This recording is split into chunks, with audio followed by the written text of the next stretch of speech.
Hello बच्चों, मुझे उम्मीद है आप सभी अच्छे होंगे। मैं आकाश फ्रॉम लर्नो हब, जहां पर आप सीख सकते हैं physics, chemistry, maths, biology absolutely for free only at learnohub.com।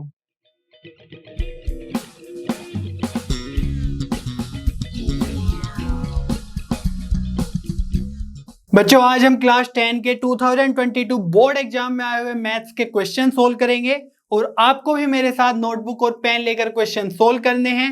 Are you ready? चलिए शुरू करते हैं।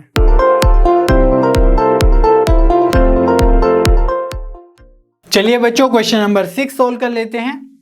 Find the sum of the first 20 terms of an AP whose nth term is given by an equals to 5 - 2n। तो सबसे पहले हम AP के terms calculate कर लेते हैं। ठीक है, तो हमारे पास an है, तो जनरल टर्म है, तो हम a1 अगर कैलकुलेट करें मीन्स n की जगह 1 पुट कर दें तो ये आ जाएगा 5 - 2 × 1 हो जाएगा 2, तो 5 - 2 आ जाएगा 3। अगर हम a2 कैलकुलेट करें तो n की जगह 2 रख देंगे तो ये आ जाएगा 5 - 2 × 2, है ना। तो ये आ जाएगा 5 - 4, तो a2 आ जाएगा हमारा 1। तो हमारा जो AP है वो क्या आ गया है, चलिए लिख लेते हैं। AP इज 3, 1 और ऐसे ही हम आगे भी टर्म्स कैलकुलेट कर सकते हैं। ठीक है, तो इस AP का हमारा फर्स्ट टर्म आ गया है 3 और D क्या आ गया है, सेकंड में फर्स्ट को माइनस कर दो मीन्स 1 - 3, तो ये आ जाएगा -2। अब हमें सम ऑफ फर्स्ट 20 टर्म्स कैलकुलेट करना है, तो सम ऑफ n टर्म्स का फॉर्मूला लिख लेंगे।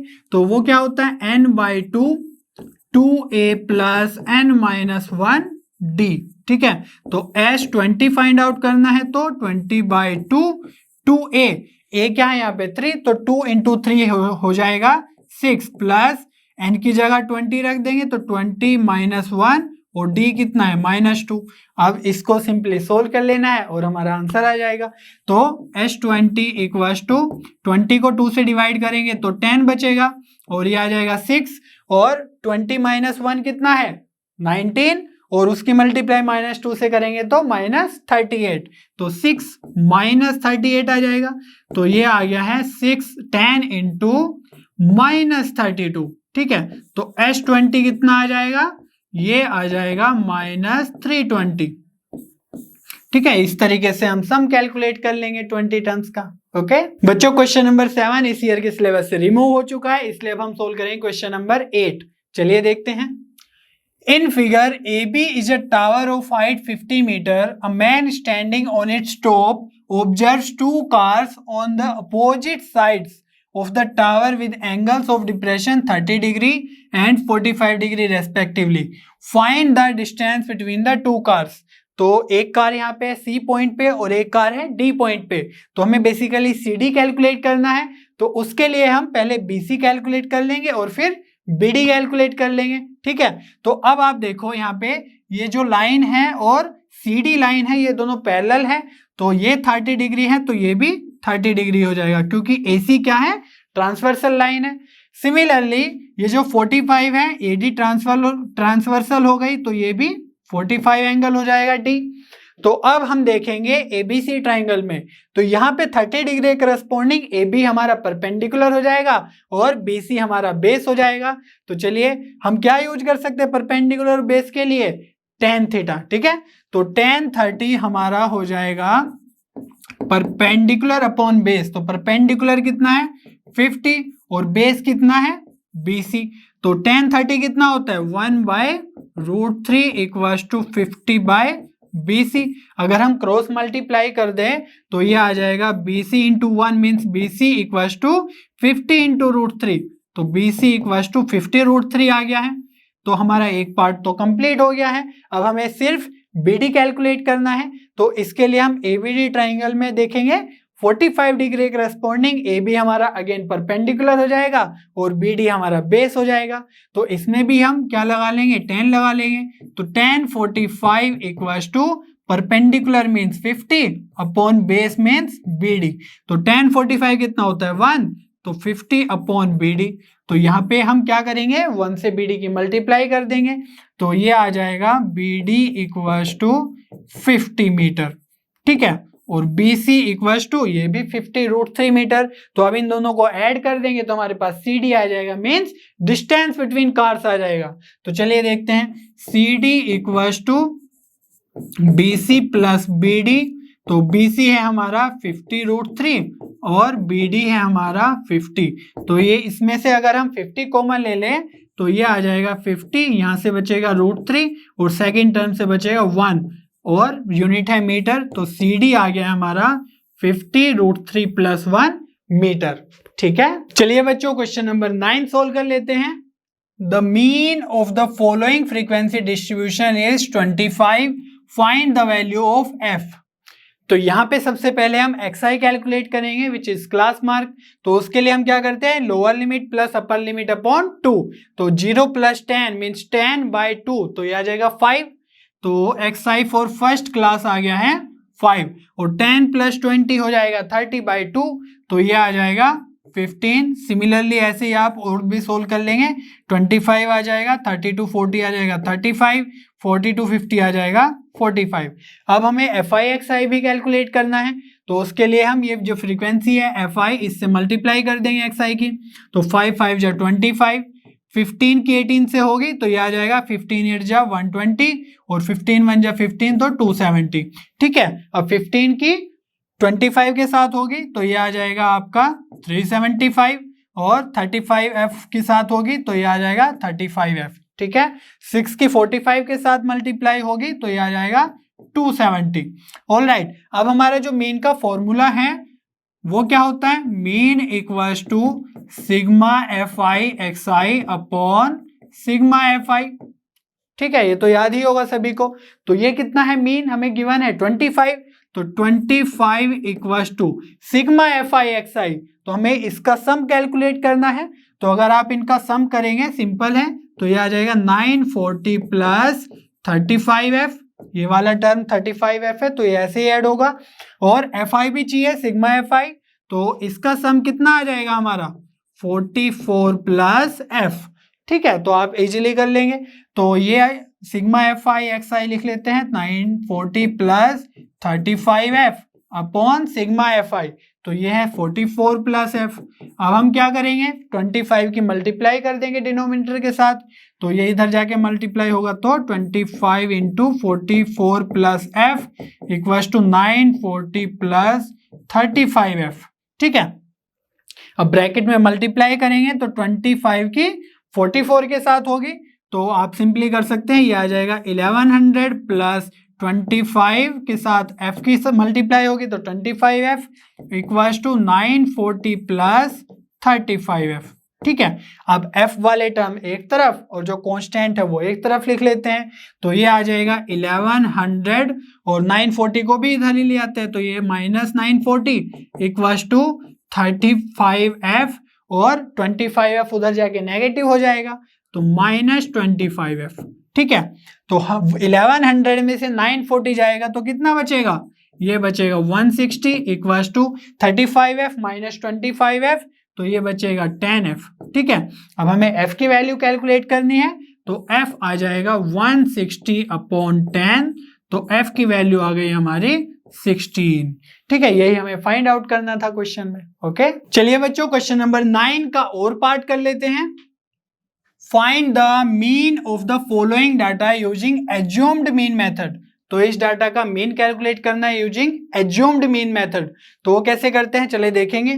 तो xi सबसे पहले कैलकुलेट करना है, उसके लिए हम वही करेंगे 0 प्लस 5/2, तो ये आ जाएगा 2.5। सिमिलरली 5 प्लस 10/2 तो ये आ जाएगा 7.5। तो ऐसे ही आप सभी के कैलकुलेट कर लेंगे तो ये आ जाएगा 12.5, 17.5 और 22.5। ठीक है, इस तरीके से आप कर सकते हैं। अब di equals to xi minus a होता है। ठीक है, तो यहाँ पे हमें जो a है वो है एज्यूम्ड मीन, तो हमें इस जो xi में से कोई एक नंबर एज्यूम कर लेना होता है जिसको हम एज्यूम्ड मीन बोलते हैं। तो हम जनरली जो मिडिल टर्म है उसको एज्यूम्ड मीन मानते हैं। तो जो ये 12.5 है इसको मैं a कंसिडर कर रहा हूं। ठीक है, तो लेट अस से a इक्वल्स टू 12.5। अब हमें di कैलकुलेट करना है तो इसके लिए अब हम क्या करेंगे, xi माइनस a मीन्स जो xi है फर्स्ट क्लास के लिए xi हो गया 2.5 और a हो गया 12.5, ये तो कांस्टेंट ही है ये तो हमारा यहाँ पे आ जाएगा 2.5 माइनस 12.5, तो ये आ जाएगा -10। तो इसी तरीके से हम सेकंड क्लास के लिए 7.5 माइनस 12.5 करेंगे तो ये आ जाएगा -5 और 12.5 माइनस 12.5 तो ये आ जाएगा हमारा 0। तो अब 17.5 में से अगेन 12.5 माइनस करेंगे तो ये बच जाएगा 5 और जब 22.5 में से 12.5 माइनस करेंगे तो 10। अब हमें क्या कैलकुलेट करना है, FIDI, ठीक है। तो FIDI क्या होगा, ये आ जाएगा -80, ये FI है हमारा फ्रीक्वेंसी, तो 7 इंटू -5 आ जाएगा -35, 10 इंटू 0 आ जाएगा 0 और 13 के साथ 5 की मल्टीप्लाई करेंगे तो 65 और 12 इंटू 10 आ जाएगा 120। तो अब देखो -80 और -35 कितना है, -115 और ये 120 है तो +5 बच जाएगा, +5 और ये 65 तो ये आ गया हमारा 70, ठीक है। सिमिलरली हमें क्या करना है, सिग्मा FI भी कैलकुलेट करना है, तो अगर इनको सम आप करेंगे तो ये आ जाएगा 50। चलिए पहले मीन का फॉर्मूला लिख लेते हैं, तो मीन इक्वल्स टू, और ये लिखना है हमें एज्यूम्ड मीन मेथड के लिए, ठीक है। तो इसमें होता है A plus sigma FIDI upon sigma FI। Normally यहाँ पे A नहीं होता है और सिग्मा FI होता है, ठीक है, बट ये एज्यूम्ड मीन मेथड के लिए है।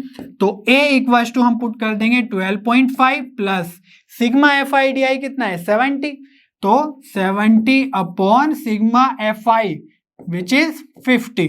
तो यहाँ पे 12.5 प्लस 0 से 0 कैंसिल हो जाएगा, तो 7 को अगर हम 5 से डिवाइड करेंगे तो ये आएगा 1.4। तो अगर इनको ऐड करते हैं तो जो हमारा मीन है वो आ जाएगा 13.9, ठीक है। तो इस तरीके से हम एज्यूम्ड मीन मेथड से सोल्व कर सकते हैं क्वेश्चंस। ओके, चलिए बच्चों क्वेश्चन नंबर 10 सोल्व कर लेते हैं।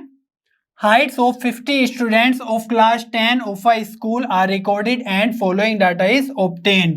Find the median height of the students. तो इस डाटा का हमें मीडियन कैलकुलेट करना है, उसके लिए हम सबसे पहले क्यूमुलेटिव फ्रीक्वेंसी फाइंड आउट कर लेंगे, ठीक है। तो पहली क्लास की जो क्यूमुलेटिव फ्रीक्वेंसी होगी वो 4 ही रहेगी और सेकंड क्लास के लिए हम 11 को ऐड कर देंगे, तो 4 + 11 हो जाएगा 15, 15 में 12 ऐड करेंगे तो 27, 27 में 7 ऐड करेंगे तो ये आ जाएगा 34, 34 में 10 ऐड करेंगे तो ये आ जाएगा 44, 44 + 6 आ जाएगा 50। अब हम क्या करेंगे, n/2 कैलकुलेट करेंगे, है ना। n 50 को हम क्या बोलते हैं n, तो n/2 क्या आ जाएगा 50/2 which will come out to be 25। अब हम चेक करेंगे कि जो 25 है वो किन क्यूमुलेटिव फ्रीक्वेंसीज के बीच में लाई कर रहा है या आ रहा है। तो 15 और 27 के बीच में 25 आ रहा है, तो इसलिए हम जो जस्ट बड़ा है 25 से विच इज 27, इसकी क्लास को हम मीडियन क्लास बोल देंगे, ठीक है। तो 142, 145 को हम बोल देंगे मीडियन क्लास। तो चलिए अब मैं मीडियन का फॉर्मूला लिख देता हूं, तो median equals to L plus n/2 minus CF upon F into H, ठीक है। तो यहाँ पे जो ये L है ये क्या है, lower limit of the median class, तो ये हो गई 140। तो 140 प्लस n/2 कितना है हमारा 25 minus CF means cumulative frequency, और ये किस क्लास की है, previous class to median class means हमारी 15 हम कंसिडर करेंगे HCF, ठीक है। तो ये आ गया है 15 अपॉन F क्या होता है frequency of the median class, तो ये आ जाएगी हमारी 12, तो डिनोमिनेटर में 12 इंटू H क्या होता है height of the median class, तो 145 में से 140 को माइनस कर देंगे तो 5 बचेगा, तो H की जगह हम पुट कर देंगे 5। तो ठीक है, अब इसको थोड़ा सोल्व कर लेते हैं, तो 140 प्लस 25 माइनस 15 कितना होगा 10, तो 10 इंटू ये 5 अपॉन 12, ठीक है। तो यहाँ पे मैं क्या करूंगा 2 से मल्टीप्लाई कर देता हूं, तो 2 5 जा 10 और 2 6 जा 12, तो ये कितना आ गया हमारा 140 प्लस 25/5, 6, तो 140 प्लस, अगर हम 6 से 24 को डिवाइड करें तो ये कितना आ जाएगा 4.16। ठीक है, तो हमारा जो मीडियन है इनको ऐड करके आ जाएगा, क्या आएगा 144.16। तो यही क्या हो गई है क्लास की मीडियन हाइट। ठीक है, चलिए बच्चों क्वेश्चन नंबर 12 सोल्व कर लेते हैं। A two-digit number is such that the product of its digits is 24. If 18 is subtracted from the number, the digits interchange their places. Find the number. तो हम assume कर लेते हैं कि जो 2 डिजिट्स का नंबर है उसकी जो यूनिट्स डिजिट की प्लेस की डिजिट है वो है y, और जो टेंस प्लेस की डिजिट है वो है x। ठीक है, तो दोनों का अगर हम मल्टीप्लीकेशन करें या प्रोडक्ट करें तो वो कितना गिवन है 24। तो हम मान सकते हैं कि x इंटू वाई हो जाएगा 24। तो ये हमारी फर्स्ट इक्वेशन आ गई। ठीक है, अब हम क्या करेंगे, सबसे पहले थोड़ा डिटेल में जाते हैं कि कैसे नंबर को बनाया जाता है या फॉर्म किया जाता है। सपोज हमारे पास है 52। ठीक है, तो इसको हम क्या लिख सकते हैं 50 प्लस 2, या इसी को क्या लिख सकते हैं 5 इंटू 10 प्लस 2। तो जो यहाँ पे यूनिट्स डिजिट की प्लेस की डिजिट है वो है 2, और जो टेंस प्लेस की डिजिट है वो है 5। तो टेंस प्लेस की डिजिट में हमें 10 से मल्टीप्लाई करना होता है ताकि हम नंबर फॉर्म कर सके। ठीक है, तो यहाँ पे जो हमारा नंबर हो जाएगा वो क्या हो जाएगा 10x plus Y. Y units place की हो गई और x टेंस प्लेस की, तो ये हमारा हो गया है नंबर। अब हमसे बोला गया है कि अगर इस नंबर में से हम 18 सब्ट्रैक्ट करें तो ये जो नंबर है अपना जो प्लेसेस है वो इंटरचेंज कर लेता है, स्विच कर लेता है। ठीक है, तो अगर हम 10x प्लस वाई इस नंबर में से 18 माइनस कर दें तो जो y यूनिट्स प्लेस पे है ये टेंस प्लेस पे आ जाएगा, तो मीन्स ये हो जाएगा 10y प्लस, और जो टेंस प्लेस पे है x वो यूनिट्स प्लेस पे आ जाएगा। ठीक है, तो इसे इस तरीके समझो कि 52 हो जाएगा सपोज 25। ठीक है, ये सिर्फ एक एग्जाम्पल है। तो अब देखो यहाँ पे हमें x और y की वैल्यू सोल्व कर लेनी है। तो यहाँ से अगर आप देखो 10y को हम x को हम इधर ला सकते हैं, तो ये आ जाएगा 10x माइनस एक्स, और y को उधर ले जाते हैं और माइनस 18 को भी, तो ये क्या हो जाएगा 10y, और ये हो जाएगा माइनस y, माइनस 18 उधर हो जाके हो जाएगा प्लस 18। इतना क्लियर है। अब देखो तो ये बन गया है 9x इक्वल्स टू, ये भी कितना बन जाएगा 9y प्लस 18। अगर मैं इधर से 9 कॉमन ले लूं तो ये हम कैंसिल कर सकते हैं, तो ये आ जाएगा 9y प्लस 2। ठीक है, तो 9 से 9 कैंसिल, तो हमारा जो x बचा वो बचा y प्लस 2। ठीक है, अब ये y प्लस 2 की वैल्यू x की जगह हम फर्स्ट इक्वेशन में पुट कर देंगे। ऑल राइट, तो चलिए करते हैं। तो x की जगह y plus 2 into Y equals to 24। अब y की मल्टीप्लाई इस ब्रैकेट में कर लेंगे तो ये आ जाएगा y स्क्वायर प्लस 2y। ठीक है, और 24 को लेफ्ट हैंड साइड ले जाते हैं तो ये आ जाएगा माइनस 24 इक्वल्स टू 0। अब आप देखो ये क्वाड्रेटिक इक्वेशन बन गई है ना, हमें इसमें 2 नंबर्स ऐसे चाहिए जिसको मल्टीप्लाई करके माइनस 24 आ जाए और माइनस करके 2 आ जाए। ठीक है, तो आप सोच सकते हो, तो मेरे अकॉर्डिंग तो 6 और 4 को अगर हम ले लें तो मल्टीप्लाई करके वो 24 हो जाएगा और 6 माइनस 4 हो जाएगा 2। तो चलिए कर लेते हैं, y square plus 6y minus 4y minus 24 equals to 0। तो अगर मैं फर्स्ट 2 टर्म में से कॉमन लूंगा तो कॉमन आएगा y, तो अंदर बचेगा y प्लस 6, और लास्ट 2 टर्म्स में से माइनस 4 कॉमन ले सकते हैं तो यहाँ पे बचेगा y प्लस 6। ठीक है, तो यहाँ पे y प्लस 6 कॉमन ले लेंगे, दोनों टर्म्स में है, तो फर्स्ट टर्म से क्या बचेगा y, और सेकंड टर्म से क्या बचेगा माइनस 4 इक्वल्स टू 0। अब इन दोनों ब्रैकेट्स को हम इंडिविजुअली 0 के इक्वल पुट कर लेंगे, तो y प्लस 6 इक्वल्स टू 0 से आ जाएगा y इक्वल्स टू माइनस 6, और y माइनस 4 इक्वल्स टू 0 से आ जाएगा y इक्वल्स टू 4। तो हमारे पास y की 2 वैल्यूज आ गई माइनस 6 और 4। ठीक है, बट जो डिजिट है वो पॉजिटिव होनी चाहिए। ठीक है, जैसे यहाँ पे 2 या 5 है तो हम क्या करेंगे माइनस 6 को नेग्लेक्ट कर देंगे, तो y इक्वल्स टू आ गया हमारा 4, और जो y इक्वल्स टू 4 है तो x क्या आ जाएगा, देखो y इक्वल्स टू 4 पुट करेंगे 4 प्लस 2, तो x आ जाएगा हमारा 6, ठीक है। अब हमें क्या फाइंड आउट करना है, नंबर, ये तो आई डिजिट्स, तो नंबर फाइंड आउट करने के लिए इसमें पुट कर देंगे, तो n equals to 10x plus Y, तो n equals to 10x, x is 6 plus y which is 4, तो ये आ जाएगा 60 प्लस 4, तो हमारा जो नंबर है वो आ गया है 64, ठीक है। इस तरीके से हम नंबर कैलकुलेट कर लेंगे, ओके। चलिए बच्चों क्वेश्चन नंबर 12 का और पार्ट कर लेते हैं। The difference of the squares of two numbers is 180. The square of smaller number is 8 times the greater number. Find the two numbers. तो हम एज्यूम कर लेते हैं कि हमारे जो टू नंबर्स है वो x और y हैं, such that x is greater than y, ठीक है। तो क्योंकि हमें यहाँ पे स्मॉलर और लार्जर का कंसेप्ट अप्लाई करना होगा, तो यहाँ पे देखो डिफरेंस ऑफ टू स्क्वायर्स, तो हम क्या करेंगे, हमारा जो x है वो बड़ा है, तो इसलिए हम करेंगे x square minus y square, इतना क्लियर है। इक्वल्स टू 180 गिवन है, ये तो हो गई हमारी फर्स्ट कंडीशन। और सेकंड कंडीशन में क्या बोल रहा है कि square of smaller number means y square is 8 times the greater number means 8 times of x। ये दोनों कंडीशन समझ में आ गई, दोनों इक्वेशन बन गई। अब क्या करेंगे, जो y square equals to 8x है इसको फर्स्ट इक्वेशन में पुट कर देते हैं, तो चलो, तो ये आ जाएगा x square minus y square की जगह 8x इक्वल्स टू 180, तो 180 को भी हम इधर ले जाते हैं, तो ये आ जाएगा x square minus 8x minus 180 equals to 0, इतना क्लियर है। अब हमें ऐसे दो नंबर्स चाहिए जिसको मल्टीप्लाई करके 180 आ जाए और माइनस करके 8 आ जाए, तो चलिए प्राइम फैक्टर से कैलकुलेट कर लेते हैं।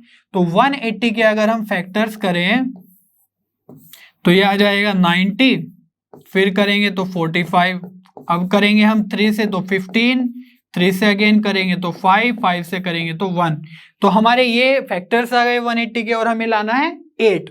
तो चलिए देख लेते हैं, अगर हम 3 3 जा 9, 2 जा 18 कर दे, ठीक है, तो यहां से क्या आ गया 18, और 5 की मल्टीप्लाई 2 से कर दे तो यहां से आ जाएगा 10, है ना। तो इनको मल्टीप्लाई करेंगे तो 180 आएगा और माइनस करेंगे तो 8 आ जाएगा, ठीक है। तो चलिए यूज कर लेते हैं, एक्स स्क्वायर माइनस पहले आएगा 18x plus 10x minus 180 equals to 0।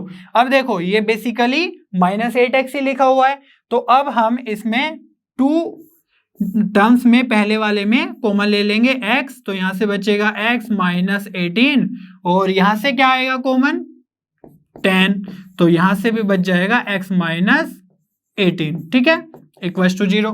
तो x माइनस 18 हम दोनों टर्म्स में से कॉमन ले लेंगे, तो ये आ जाएगा x माइनस 18 और फर्स्ट टर्म से बचेगा x, सेकेंड टर्म से बचेगा 10 equals to 0।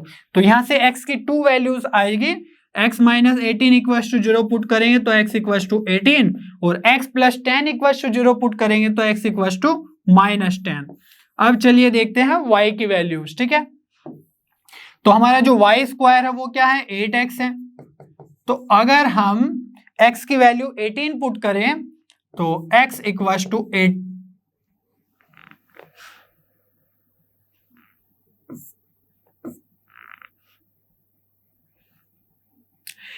x equals to 18, तो y स्क्वायर कितना आ जाएगा 18 8 जा कितना आएगा 144, ठीक है। तो यहां से अगर स्क्वायर उधर ले जाएंगे रूट में तो ये आ जाएगा root 144 means y equals to 12 if x equals to 18, ठीक है।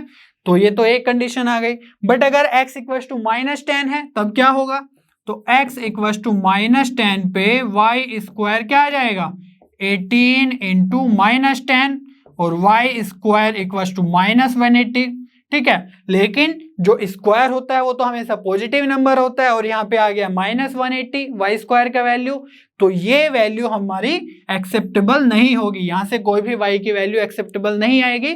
तो हमारे जो फाइनल नंबर्स हो गए वो हो गए x इक्वल्स टू 18 और y इक्वल्स टू 12, ठीक है। चलिए बच्चों क्वेश्चन नंबर 13 सोल्व कर लेते हैं।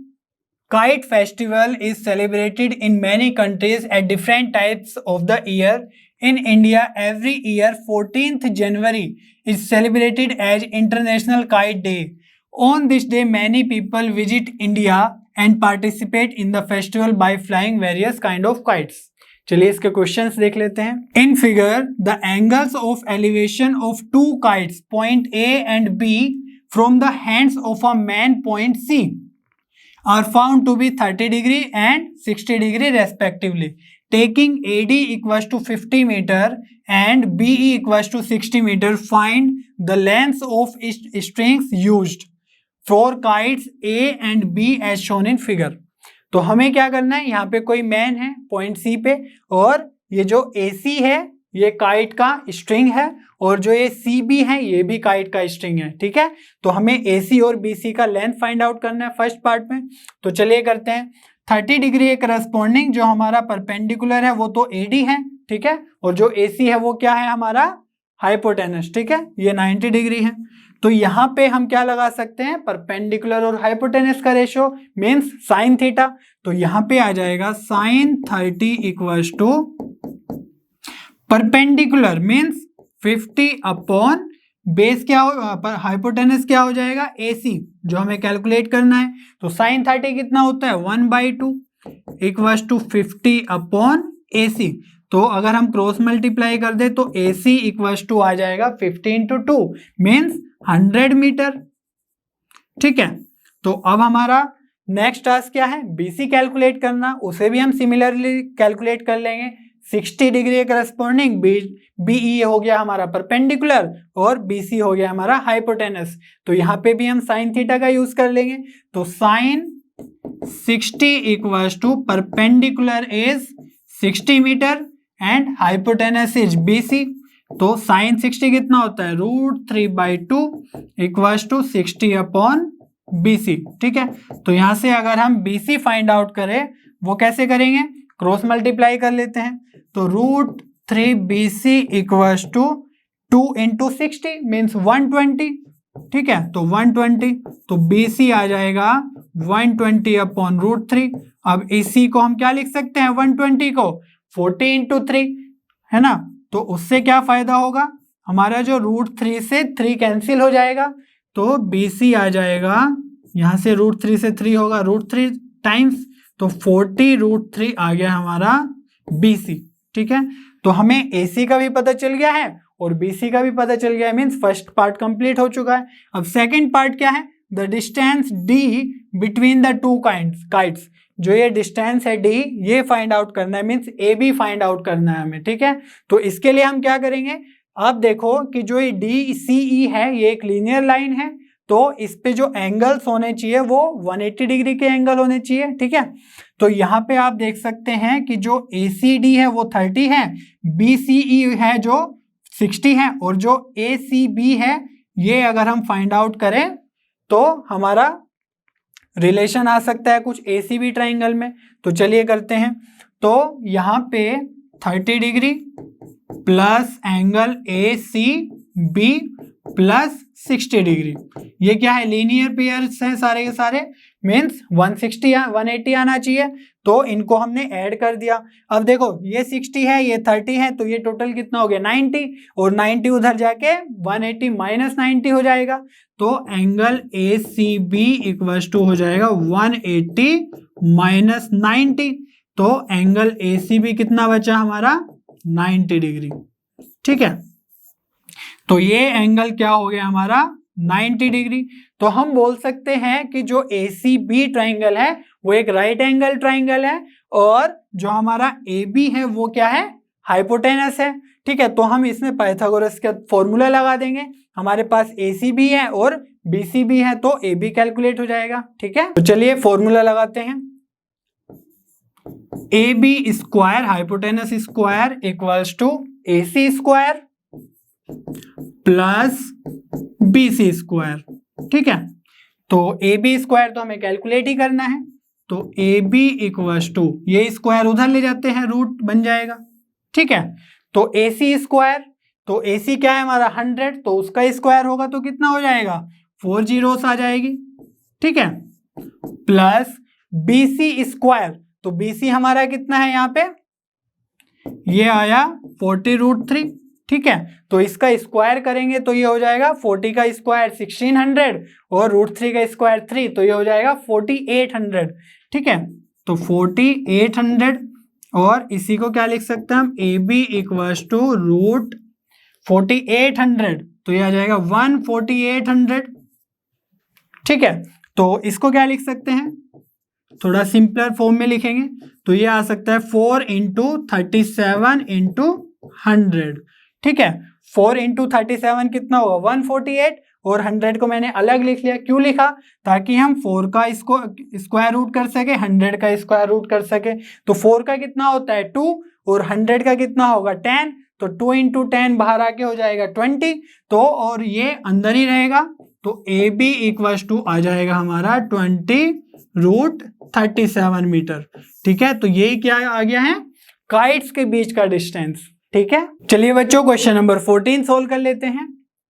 अ circus is a company of performers who put on shows of acrobats, clowns etcetera to entertain people started around 150 years back in open fields, now generally performed in tents. One such circus tent is shown below. The tent is in the shape of a cylinder surmounted by the conical top. You can see here, this is a cylinder. ठीक है, और ये ऊपर क्या है, conical top. ठीक है, तो इस पे क्वेश्चंस कर लेते हैं। If the height and diameter of the cylindrical part 9 metre and 30 metre respectively and height of conical part is 8 meter with the same diameter as that of the cylindrical part, then find, first part है area of canvas used in making the tent, and second the cost of the canvas bought for the tent at the rate of 200 per square meter if 30 meter square canvas was wasted during the stitching। तो चलिए सबसे पहले figure बना लेते हैं। तो ये तो नीचे हो गया हमारा सिलेंड्रिकल पार्ट और ऊपर हो गया है कॉनिकल पार्ट। ठीक है, लाइक दिस। तो यहाँ पे जो सिलेंड्रिकल पार्ट की हाइट है वो कितनी है 9 मीटर। ठीक है, यहाँ पे गिवन है, और इसका जो डायमीटर है वो कितना है 30 मीटर। तो मैं रेडियस लिख रहा हूँ, रेडियस कितना है 15 मीटर। ठीक है, और जो कॉनिकल पार्ट है उसका हाइट है 8 मीटर और कॉनिकल पार्ट का रेडियस भी कितना है 15 मीटर। ठीक है, दोनों का रेडियस सेम है। तो चलिए अब क्या करेंगे, हम इसका टोटल सरफेस एरिया कैलकुलेट कर लेंगे। ठीक है, तो सरफेस एरिया कितना हो जाएगा, सिलेंडर का कितना होगा 2 पाई आर एच। ठीक है, प्लस कौन का क्या हो जाएगा पाई आर स्क्वायर। तो यहां पे मैं क्या करूंगा, पाई आर कॉमन ले लेता हूं, तो ये कितना आ जाएगा 2h बचेगा, प्लस यहां से बच जाएगा l। ठीक है, अब l क्या होता है, l तो हमने मेंशन ही नहीं किया, तो l होता है स्लैंट हाइट, मीन्स जो कोन की ये स्लैंट हाइट होती है। ठीक है, तो इसको बोलते हैं l। तो ये कैलकुलेट कर लेते हैं। तो l का फॉर्मूला क्या होगा h square plus r square. तो h क्या है यहाँ पे height h, means 8 square plus r square which is 15 square, तो 15 स्क्वायर। तो l हो गया है हमारा 64 प्लस 225।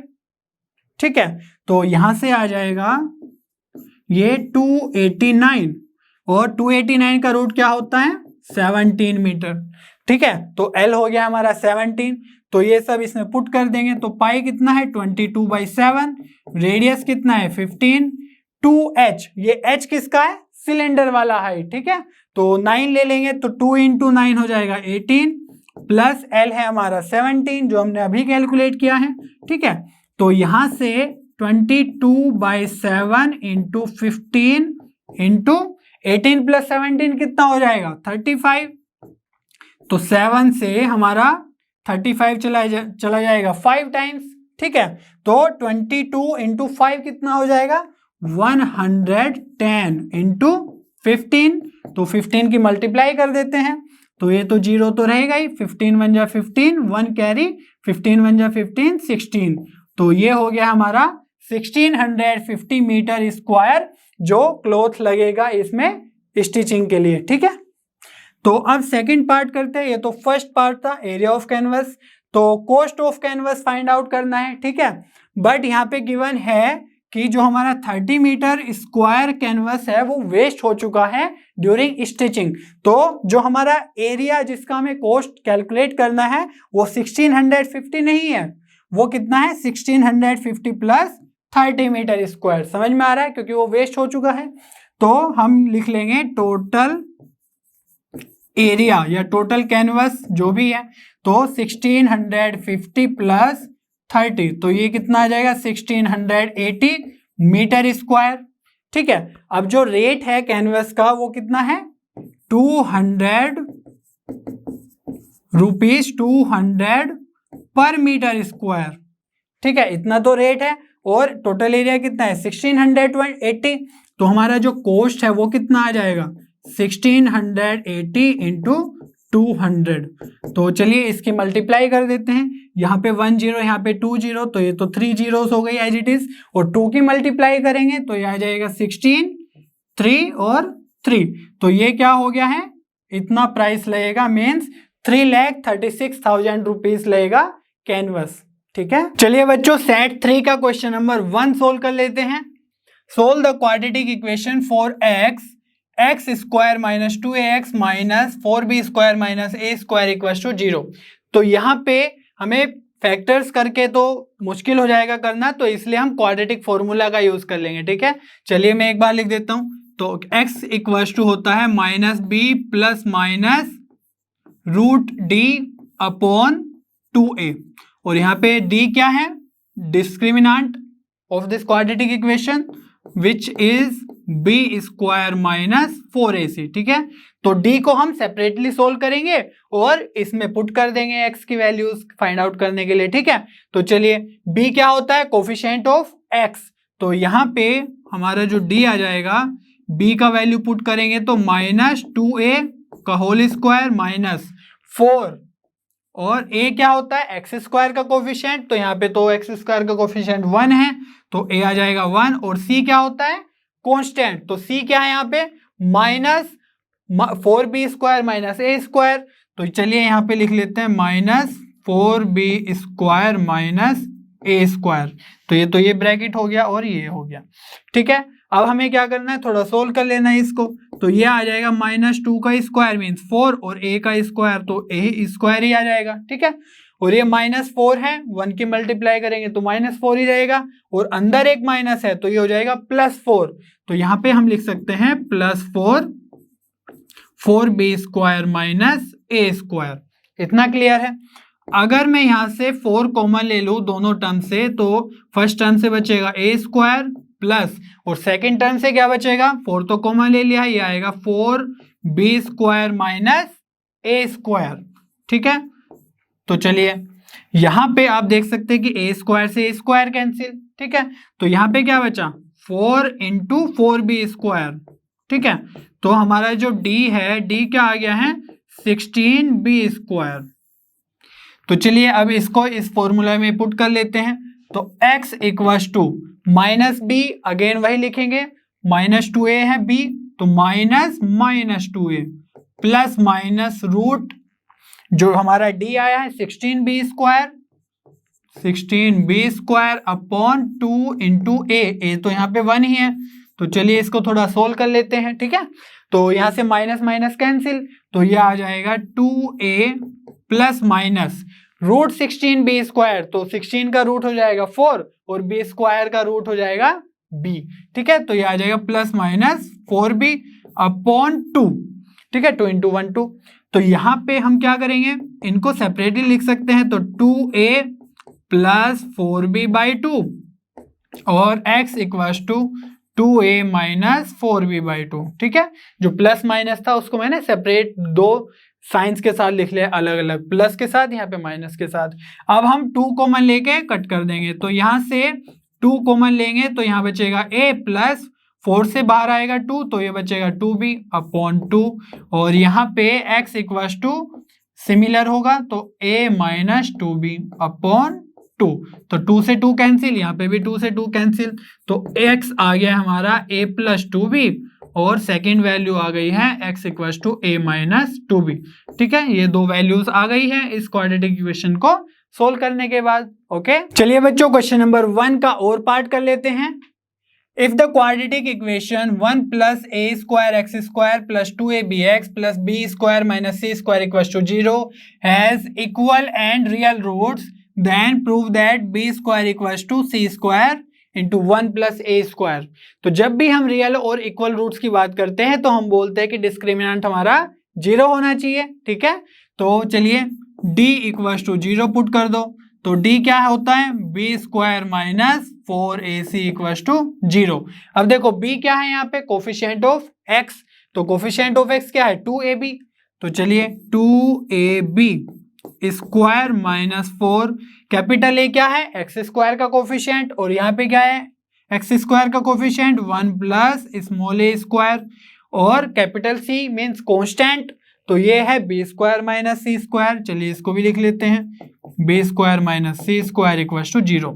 अब हम क्या करेंगे, थोड़ा सोल्व करेंगे इसको, तो 2ab होल स्क्वायर, तो 2 का स्क्वायर हो जाएगा 4, और a स्क्वायर और b स्क्वायर माइनस 4 बाहर ही रखते हैं और इन दोनों ब्रैकेट्स की मल्टीप्लाई करते हैं, तो 1 की मल्टीप्लाई करेंगे तो ये सेम ही आ जाएगा B square minus C square, but जब a स्क्वायर की मल्टीप्लाई करेंगे तो a स्क्वायर बी स्क्वायर हो जाएगा, और माइनस सी स्क्वायर में होगी तो माइनस ए स्क्वायर सी स्क्वायर हो जाएगा। इतना क्लियर है, ठीक है। अब क्या करेंगे, हम 4 कॉमन ले लेते हैं दोनों टर्म से, तो यहाँ पे 4 कॉमन ले लेंगे तो फर्स्ट टर्म से बचेगा ए स्क्वायर बी स्क्वायर, ऑलराइट, और यहाँ पे माइनस है 4 तो बाहर ले लिया तो माइनस की मल्टीप्लाई होगी सभी टर्म्स में, तो ये आ जाएगा माइनस बी स्क्वायर, और जो माइनस सी स्क्वायर है वो हो जाएगा प्लस सी स्क्वायर, ये आ जाएगा माइनस ए स्क्वायर बी स्क्वायर, और ये आ जाएगा plus A square C square, ठीक है। अब देखो यहाँ पे कौन से टर्म्स कैंसिल हो रहे हैं ये चेक कर लेते हैं, तो ए स्क्वायर बी स्क्वायर कैंसिल, और 4 भी उधर जाके 0 हो जाएगा, तो यहाँ पे जो ब्रैकेट में बचा वो बचा बी स्क्वायर माइनस के plus C square plus A square C square equal to 0। अब देखो यहाँ पे हमें प्रूफ क्या करना है, B square equal to something, तो जो ये माइनस बी स्क्वायर है इसको उधर ले जाते हैं, और यहाँ पे क्या बचेगा सी स्क्वायर ए स्क्वायर सी स्क्वायर, तो ये इन दोनों टर्म्स में से भी सी स्क्वायर कॉमन ले लेंगे, तो क्या आ जाएगा सी स्क्वायर कॉमन ले लिया तो यहाँ से बचेगा 1 प्लस, और यहाँ से बचेगा ए स्क्वायर, और माइनस बी स्क्वायर को उधर ले जाएंगे तो ये आ जाएगा हमारा प्लस बी स्क्वायर, ठीक है। तो यही तो हमें प्रूफ करना था, बस ये रिवर्स साइड में लिखा हुआ है, तो B square equal to C square 1 plus A square, ठीक है। इस तरीके से हम प्रूफ कर देंगे। चलिए बच्चों क्वेश्चन नंबर 2 देख लेते हैं। Find the sum of first 20 terms of an AP in which D equals to 5 and A20 equals to 135। तो हम एज्यूम कर लेते हैं कि इस AP का जो फर्स्ट टर्म है वो A है, ठीक है। तो यहाँ पे हम A20 में nth टर्म का फॉर्मूला लगा देंगे। nth टर्म का फॉर्मूला क्या होता है, an equals to a plus n minus 1 d, ठीक है। तो n की जगह हम 20 पुट कर सकते हैं, तो A20 will be equal to a plus n की जगह क्या लिख देंगे 20 माइनस 1, और d कितना की माने में 5, तो 5, और ये किसके इक्वल होना चाहिए 135 के, तो चलिए 135 इक्वल्स टू a प्लस, अब ये 20 माइनस 1 कितना है 19, और 5 की मल्टीप्लाई करेंगे तो कितना हो जाएगा 95। तो अगर हमें a कैलकुलेट करना है तो 95 को इधर ले जाएंगे, तो 135 माइनस 95 आ जाएगा a, या a को अगर रिवर्स लिख दे तो a आ जाएगा हमारा 40, ठीक है। 135 माइनस 95, तो हमारा फर्स्ट टर्म भी आ गया है, और अब हमें क्या करना है, फर्स्ट 20 टर्म्स का सम कैलकुलेट करना है, तो एसएन का फॉर्मूला लिख लेंगे, which is n/2 2a plus n minus 1 d, ठीक है। या इसी को हम क्या लिख सकते हैं, और Sn equals to n/2 a plus l, कोई भी यूज कर सकते हैं। स्पेशली अगर हमारे पास लास्ट टर्म भी है तो हम L वाला ये वाला यूज कर लेते हैं, ये इजी रहता है यूज करना, क्योंकि हमें सम ऑफ 20 टर्म्स करना है और 20th टर्म हमें पता है 135, तो इसलिए हम सेकंड वाला यूज कर लेंगे। तो चलिए Sn इक्वल्स टू 20, तो यहाँ पे भी 20/2 हो जाएगा, और फर्स्ट टर्म क्या निकाला हमने अभी 40, तो यहाँ पे आ जाएगा 40 प्लस 135 लास्ट टर्म, तो यहाँ पे आ जाएगा 20/2 आ जाएगा 10 इंटू, अगर इन दोनों को ऐड करें तो ये कितना आएगा 175, तो S20 इक्वल्स टू 10 इंटू 175, तो ये आ जाएगा हमारा 1750। इस तरीके से हम सम ऑफ फर्स्ट 20 टर्म्स कैलकुलेट कर लेंगे। ठीक है, चलिए बच्चों क्वेश्चन नंबर 3 सोल्व कर लेते हैं। Find the mode of the given frequency distribution. तो इस डाटा का हमें मोड कैलकुलेट करना है, और मोड कैलकुलेट करने के लिए सबसे पहले हम मॉडल क्लास फाइंड आउट करते हैं। ठीक है, तो जिस क्लास की भी फ्रीक्वेंसी सबसे ज्यादा हो उसी को हम मॉडल क्लास बोलते हैं। तो यहाँ पे आप देखो 6, 11, 22, 23, 14 और 5, तो हमारा जो 23 फ्रीक्वेंसी है वो सबसे ज्यादा है, तो इसकी क्लास हमारी मॉडल क्लास हो जाएगी। तो 45 to 55 को हम बोल सकते हैं मॉडल क्लास। ठीक है, तो यहाँ पे हम मोड का फॉर्मूला लिख लेते हैं सबसे पहले। तो mode equals to L plus F1 minus F0 upon 2F1 minus F0 minus F2 into H। अब देखो ये जो L है ये तो lower limit of the modal class है। ठीक है, तो मॉडल क्लास की लोअर लिमिट हो जाएगी 45। तो चलिए 45 प्लस, अब हमें F1, F0, F2 की बात करनी है, तो जो मॉडल क्लास की फ्रीक्वेंसी होती है उसको बोलते हैं हम F1।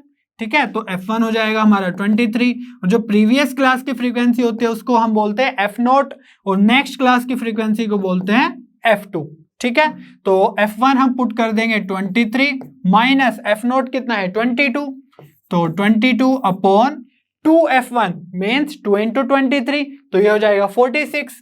तो 46 माइनस F0 अगेन 22, और F2 कितना है हमारा 14 इंटू H क्या होता है height of the modal class. ठीक है, तो वो कैसे फाइंड आउट करेंगे, upper limit minus lower limit means 55 minus 45, तो ये आ जाएगा हमारा 10। ठीक है, तो 45 प्लस 23 माइनस 22 हो जाएगा 1, और ये 10 भी मल्टीप्लाई में, और डिनोमिनेटर में क्या है चलिए देखते हैं। तो 22 और 14 कितना हो जाएगा 34, 36, और 46 माइनस 36 कितना हो जाएगा 10, तो यहाँ पे भी डिनोमिनेटर में आ गया 10, तो 10 से 10 कैंसिल, तो ये बचा 1, तो 45 प्लस 1, तो हमारा मोड क्या हो गया है फाइनली 46। ठीक है, तो इस तरीके से हम मोड कैलकुलेट कर लेते हैं। ठीक है, चलिए बच्चों क्वेश्चन नंबर 4 सोल्व कर लेते हैं। 150 spherical marbles, each of diameter 1.4 centimeter, are dropped in a cylindrical vessel of diameter 7 centimeter containing some water and are completely immersed in water. Find the rise in the level of water in the cylindrical vessel. तो सबसे पहले हम cylindrical vessel बना लेते हैं। Suppose ये कोई एक cylindrical vessel है हमारे पास, और इसका डायमीटर गिवन है हमें 7 सेंटीमीटर, तो रेडियस क्या हो जाएगा 7/2 सेंटीमीटर। ठीक है, तो हम एज्यूम कर लेते हैं कि कुछ लेवल तक, सपोज इस लेवल तक हमारा वाटर कंप्लीटली फिल्ड है, बट जब इसमें 150 स्फेरिकल मार्बल्स डाले जाते हैं तो इसका वाटर लेवल कुछ राइज हो जाएगा। सपोज यहाँ आ जाएगा, तो जो चेंज आया वाटर लेवल के राइज में उसको मैं बोल रहा हूं x। तो जो ये x के कारण जो ये वॉल्यूम बना वाटर लेवल के राइज का, ये किसके वॉल्यूम के इक्वल होना चाहिए 150 स्फेरिकल मार्बल्स के वॉल्यूम के इक्वल होना चाहिए। ठीक है, तो इन दोनों के वॉल्यूम को हम इक्वेट कर देंगे और फिर x का वैल्यू फाइंड आउट कर लेंगे।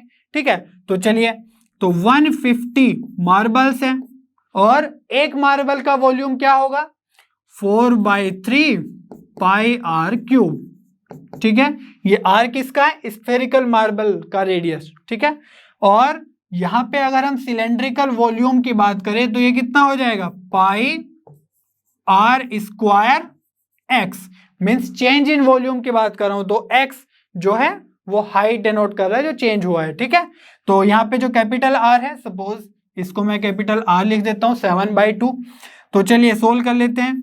150 इंटू 4/3, यहाँ पे आप देख सकते हैं पाई से पाई कैंसिल हो जाएगा, तो यहाँ पे लिखना है r क्यूब, और यहाँ पे जो डायमीटर है वो कितना गिवन है स्फेरिकल मार्बल्स का 1.4 सेंटीमीटर।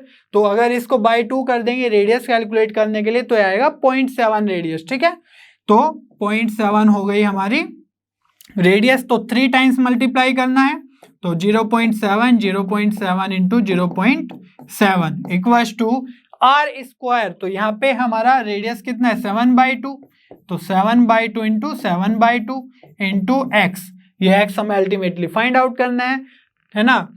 तो यहाँ पे आप देखो 3 से हम 150 को डिवाइड कर देंगे 50 टाइम्स, इतना क्लियर है। तो 50 से 4 की मल्टीप्लाई होगी तो ये हो जाएगा 200। तो चलिए 200 इंटू, यहाँ पे आप देखो कि जो हमारा ये है 0.7 है, इसको हम लिख सकते हैं 7/10, इसको भी लिख सकते हैं 7/10, ठीक है, और इसको भी लिख सकते हैं 7/10। ये तो इजी है करना। तो यहां से ये हो जाएगा 49/4 इंटू एक्स।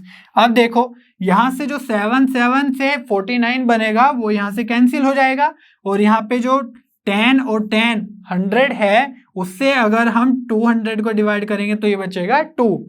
तो यहाँ पे क्या हुआ 2 इंटू 7 14, और 4 इधर से आएगा तो ये आ जाएगा 14 इंटू 4/10 इक्वल्स टू एक्स। ये बेसिक कैलकुलेशन है, इतना आपको आना ही चाहिए। तो यहाँ पे 14 इंटू 4 हो जाएगा 56, और 56 को 10 से डिवाइड करेंगे तो 5.6।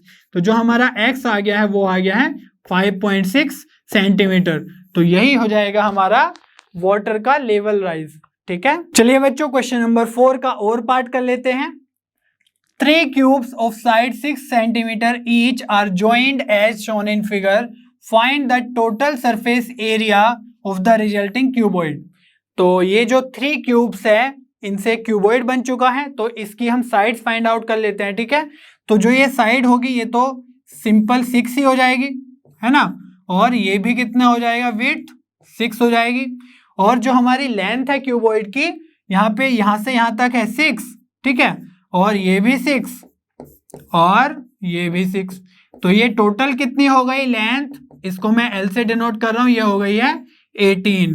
ठीक है, और ये 6 सपोज हाइट मान लेते हैं h इक्वल्स टू दिस, और इसको मान लेते हैं b या ब्रेथ।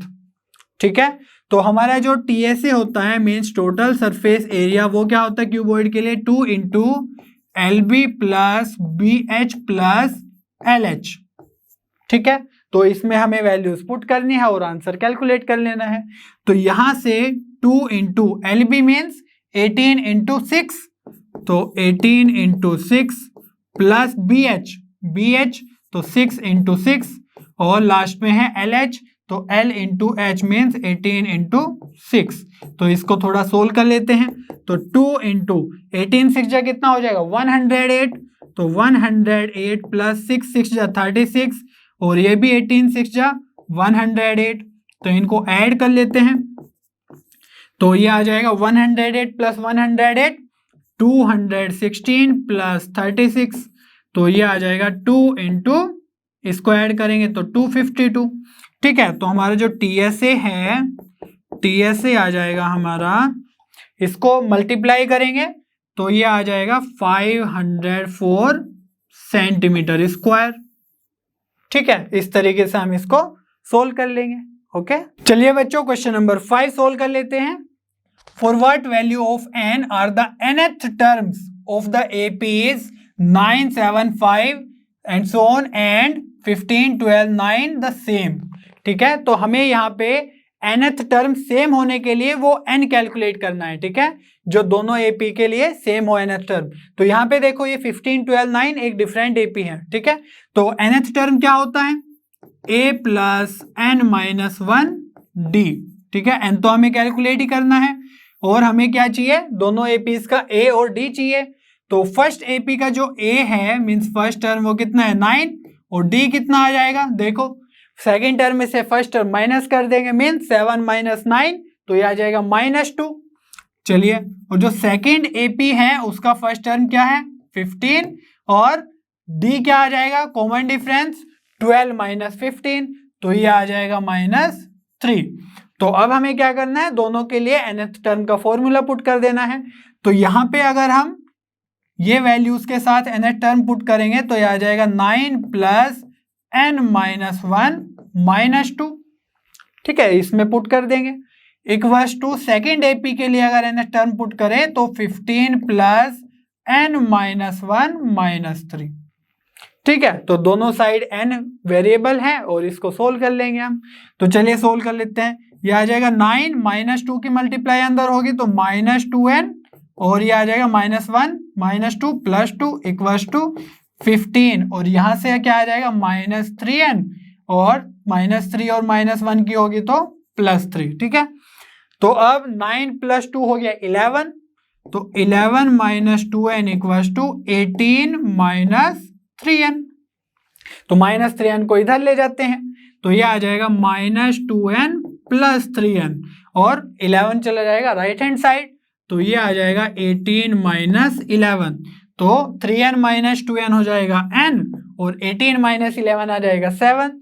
तो हमारा जो n = 7 आ गया है, मीन्स 7th टर्म के लिए दोनों एपीज का 7th टर्म इक्वल होगा। ठीक है, चलिए बच्चों क्वेश्चन नंबर 6 सोल्व कर लेते हैं। In figure PQ and PR are tangents to the circle centered at O. If angle OPR = 45 degree, then prove that ORPQ is a square.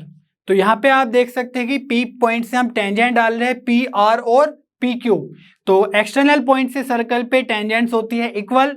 ठीक है, तो PR और PQ हो जाएगी हमारी इक्वल। ठीक है, अब आप देखो कि जो OR है और OQ है वो दोनों रेडियस है, तो ये भी रेडियस और ये भी रेडियस, तो OQ = हो गई OR।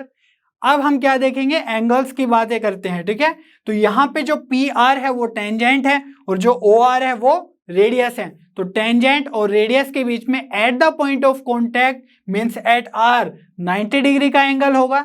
ठीक है, ये तो हमने पहले भी क्वेश्चन सोल्व किया इस तरीके से, तो ये 90 हो गया और ये भी टेंजेंट है, ये रेडियस है, तो ये भी कितना हो गया 90।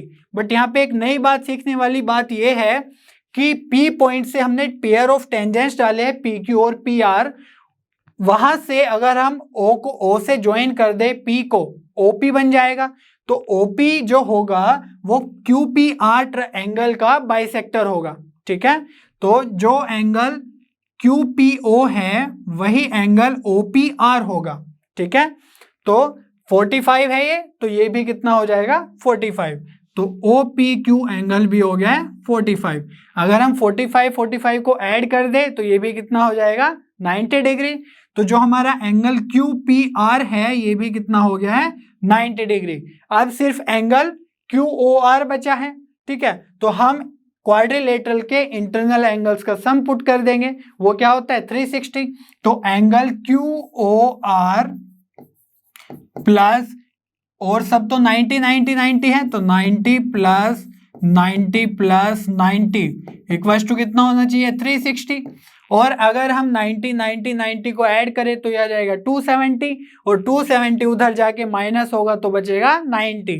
तो एंगल QOR भी कितना आ गया हमारा 90 degree.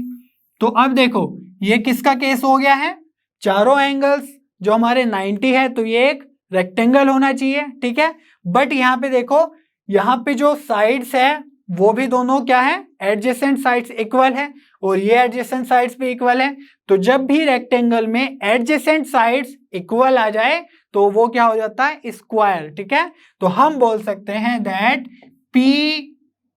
PROQ is a square. ठीक है, इस तरीके से हम प्रूफ कर देंगे। ओके बच्चों, क्वेश्चन नंबर 7 इस ईयर के सिलेबस से रिमूव हो चुका है, इसलिए अब हम सोल्व करेंगे क्वेश्चन नंबर 8। चलिए देखते हैं। The tops of two poles of heights 20 meter and 28 meter are connected with a wire. The wire is inclined to the horizontal at an angle of 30 degree. Find the length of the wire and the distance between the two poles. तो चलिए सबसे पहले poles बना लेते हैं। Suppose ये ground है और ये हो गया हमारा छोटे वाला पोल और ये हो गया है बिगर पोल। तो जो छोटा पोल है उसकी हाइट कितनी है 20 मीटर और दूसरे पोल की हाइट कितनी है 28 मीटर। तो अगर मैं इसको पैरेलली मींस ग्राउंड के पैरेलली ज्वाइन कर दूं तो यहाँ से जो हमारा टॉप का एंगल बनेगा ये क्या बन जाएगा 30 डिग्री। ठीक है, बोला गया है कि जो वायर है हमारा वो इंक्लाइंड है 30 डिग्री विद द हॉरिजॉन्टल। तो यहाँ पे आप देखो यहाँ पे जो डिस्टेंस है सपोज पोल्स के बीच में वो है x और यहाँ पे जो टोटल जो बड़ा पोल है उसका 28 है टोटल हाइट और ये 20 है, तो ये वाला भी कितना हो जाएगा पोर्शन 20 मीटर। ठीक है, और जो बाकी बचा ऊपर का टोटल 28 था, तो ये 20, तो बाकी कितना बचेगा 8 मीटर। ठीक है, अब इसके हेल्प से हमें क्या फाइंड आउट करना है, distance between two poles and length of wire. तो लेंथ ऑफ वायर क्या है, इस पॉइंट से इस पॉइंट तक, सपोज ये है y। ठीक है, तो मैं इनको नेमिंग कर देता हूं A B C D E। तो अब हम क्या करेंगे, AED ट्राइंगल में देखेंगे 30 डिग्री के करस्पॉन्डिंग हमारा परपेंडिकुलर हो जाएगा ED और बेस हो जाएगा AD। तो उसकी हेल्प से हमारा x कैलकुलेट हो जाएगा। तो परपेंडिकुलर और बेस के लिए हम कौन सा ट्रिग्नोमेट्रिक रेशियो यूज करते हैं, tan का।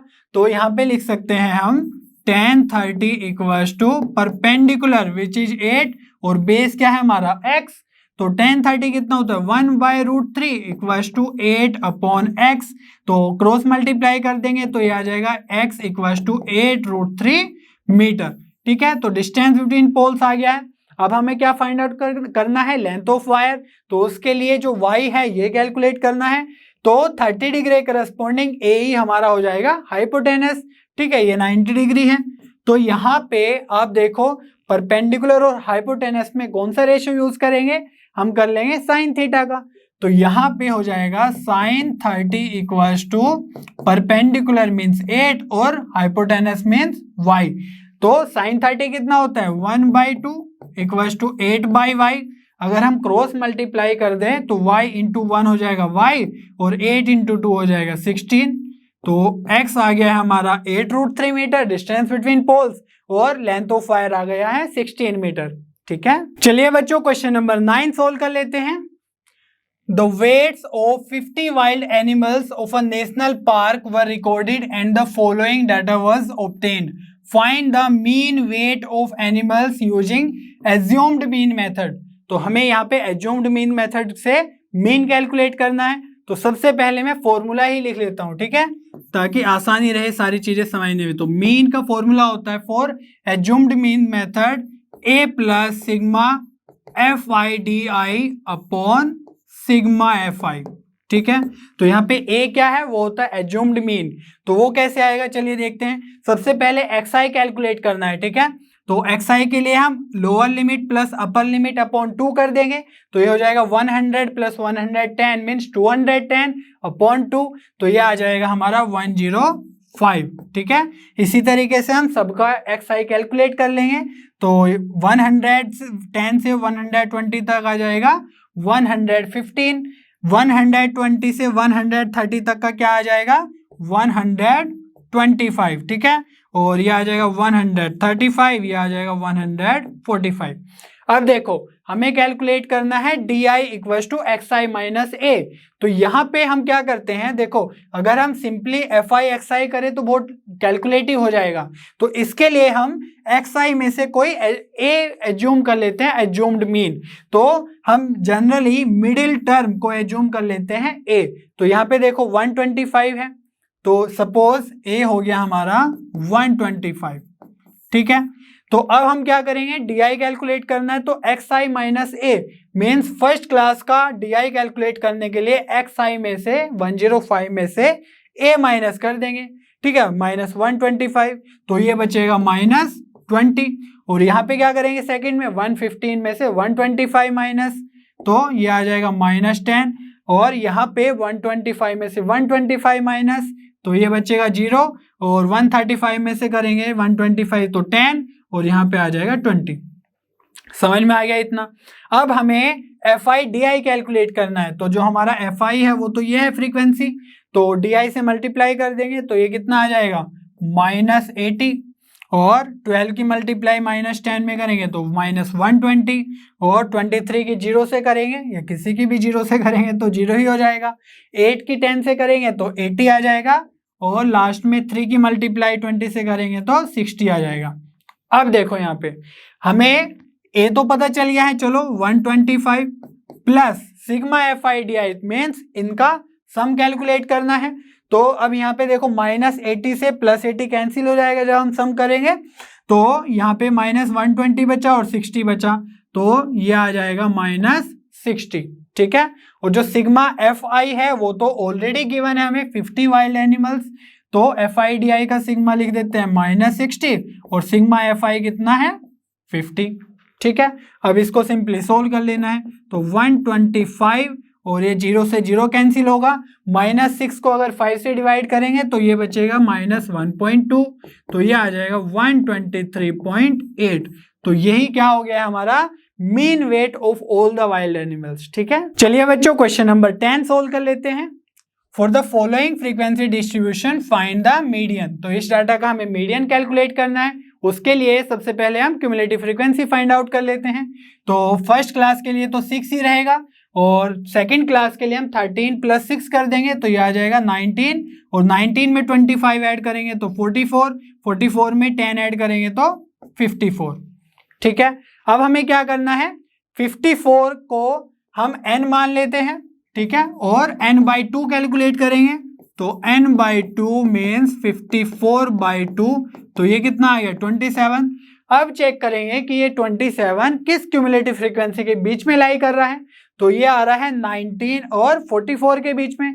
तो हम क्या करेंगे, 44 को चूज कर लेंगे मीडियन क्लास, क्योंकि ये जस्ट 27 से बिगर है या ग्रेटर है। तो ये हो गया हमारा मीडियन क्लास। तो अब मैं मीडियन का फॉर्मूला लिख देता हूं।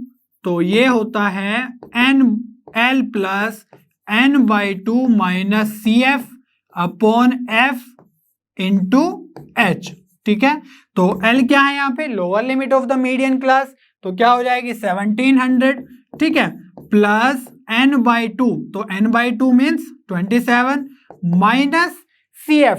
CF क्या होता है, cumulative frequency of the previous class of median class. तो यहाँ पे लिखेंगे हम 19, 44 मत लिख देना, वो गलत हो जाएगा। तो ये आ जाएगा 19 अपॉन F।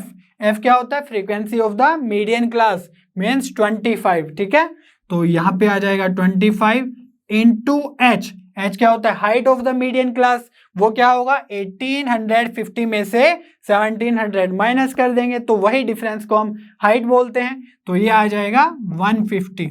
ठीक है, तो अब यहाँ पे थोड़ा सोल्व करना है इसको। तो 1700 और यहाँ से 25 से ये कितनी टाइम्स जाएगा, 6 टाइम्स। ठीक है, तो 27 माइनस 19 हो जाएगा 8 इंटू 6, तो ये क्या आ गया है 1700 प्लस 48 इक्वल्स टू 1748 आ गया हमारा मीडियन ऑफ दिस डाटा। ठीक है,